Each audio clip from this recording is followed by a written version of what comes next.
ECU aftermarket 99% bila korang tukar, minyak korang tak jimat.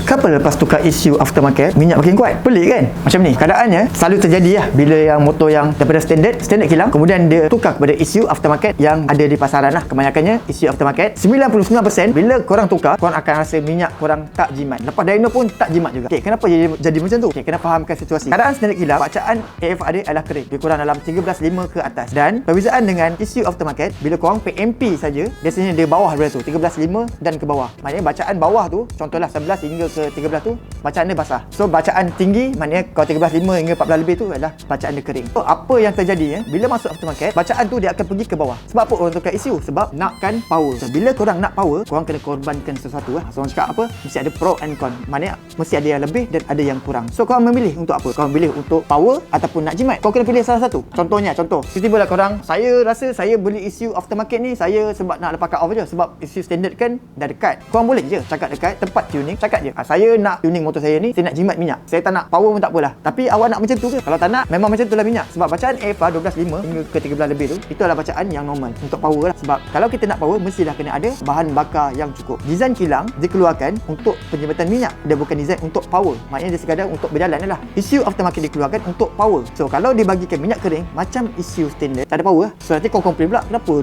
pakai ECU pun tak power juga? So kena pilih salah satu. Boleh je cakap nak tune, boleh, mesti boleh, jawapan dia boleh.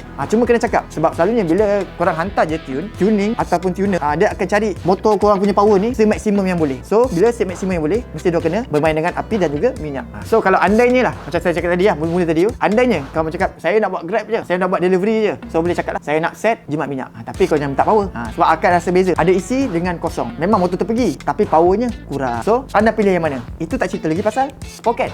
Tapi sprocket saya akan masuk next video saya.